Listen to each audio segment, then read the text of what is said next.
Au nom du Père, du Fils et du Saint-Esprit. Amen. Bien, mes chers frères et sœurs, demain, c'est Noël. Pour éviter toute confusion,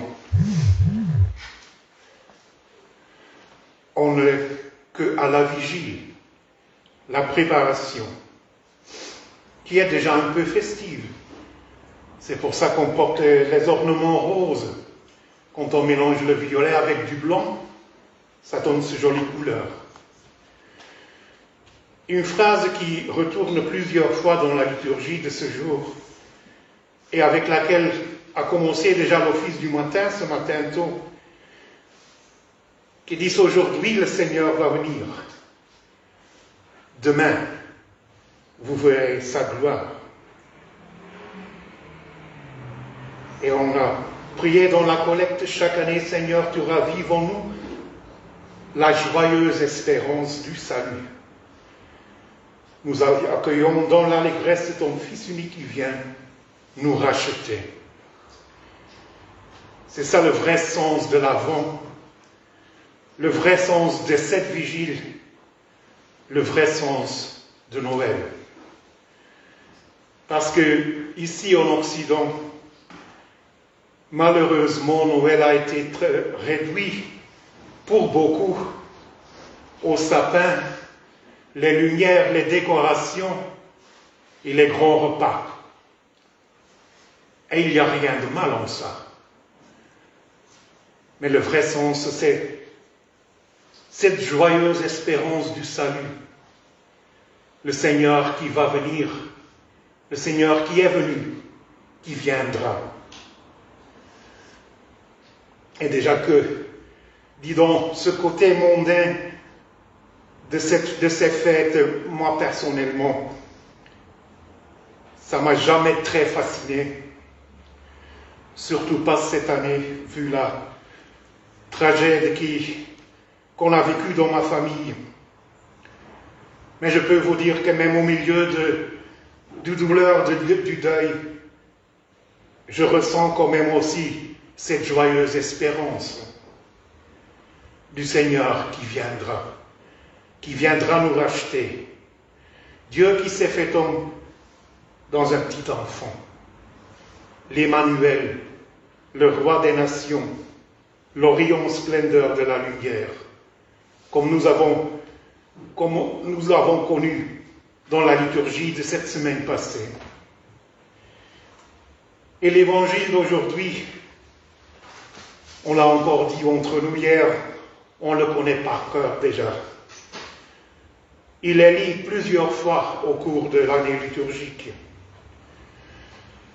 Mais à chaque fois que je le lis, ça me touche encore. Et il faut le voir aussi dans son contexte historique du temps.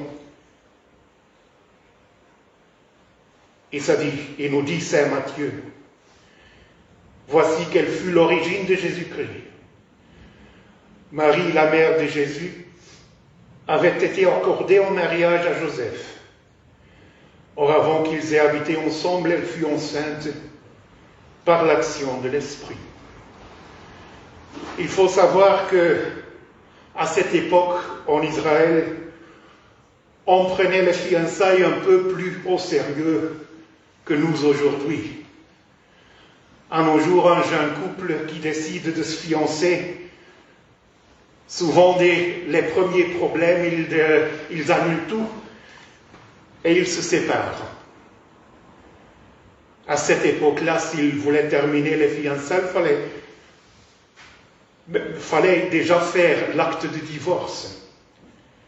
Parce que dès que les fiançailles solennelles étaient célébrées, ils étaient déjà considérés couple marié avant de venir ensemble. Et Saint Joseph, nous dit l'Évangile, qui était un homme juste, un homme de conscience. Et quand il a su que Marie, son épouse, était enceinte, et il savait très bien que ce n'était pas de lui, il a voulu faire même ça, de la donner l'acte de divorce et de la renvoyer à sa famille. Ça aurait été le scandale. Mais mieux ça que la dénoncer pour adultère parce qu'elle serait lapidée à mort, selon les lois de ce temps. Et comme il aimait Marie, il ne voulait pas ça, il ne voulait pas la faire mourir. Mais dans son songe, un ange lui apparut. On ne sait pas quel ange, mais moi je crois que c'était Gabriel, le messager de Dieu, le même qui avait annoncé à Marie la joyeuse nouvelle qu'elle était choisie pour devenir mère du Sauveur. Et il dit, Joseph, fils de David, ne crains pas de prendre chez toi Marie, ton épouse. L'enfant qui est engendré en elle vient de l'Esprit Saint. Elle mettra au monde un fils auquel tu donneras le nom de Jésus, ce qui signifie le Seigneur sauve, car c'est lui qui sauvera son peuple de ses péchés. Et la suite de l'Évangile nous dit que Joseph se réveille, il se lève et il fait exactement ça. Il prend chez soi Marie, son épouse. Et ce qui me touche en moi est qu'il ne dit rien. Aucun mot de Joseph nous est transmis par l'Évangile. Il se réveille, il obéit à la voix de Dieu, il agit. Il prend Marie, son épouse, il la soigne, il la protège. Il est à son côté. Il la soutient dans sa mission d'être mère de Dieu. Plus tard, quand le roi Hérode cherche à tuer l'enfant, l'ange lui revient en soigne. Elle dit, prends Marie et ton fils et va en Égypte, parce qu'Hérode veut tuer l'enfant. Et de nouveau, Joseph, sans protester, sans poser des questions, il se réveille et il agit. Il prend Marie et Jésus et il part en Égypte jusqu'à la mort d'Hérode. Jusqu'à sa mort, il a été fidèle à cette mission d'être le papa adoptif de Jésus, l'époux de Marie, son soutien, sa force, sa protection. C'était sa charge que Dieu lui avait donnée. Et il a été un servant fier. Il continue. Autant qu'il est le saint patron de l'Église universelle, le saint patron des ouvriers, le saint patron de la Belgique, mon pays, alors je suis 3 fois protégé. Mais il continue sa mission de protection, de soutien à l'Église de Dieu, au corps du Christ, son Fils adoptif. Et oui, chers frères et sœurs, Joseph veut nous accompagner pendant notre vie ici sur terre jusqu'à la fin, parce qu'il est aussi le saint patron de la bonne mort. En ça, on n'est pas pressé, on a du temps.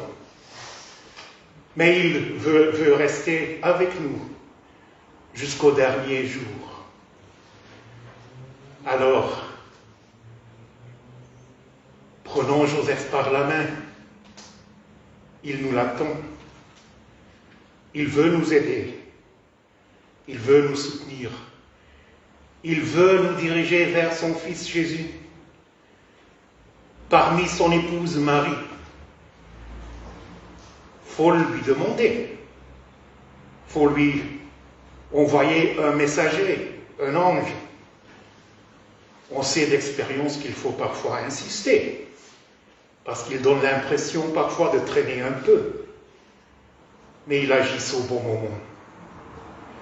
Alors laissons Joseph, Marie, pendant ce temps de Noël, nous diriger vers Jésus, pour mieux le connaître, connaître sa joie,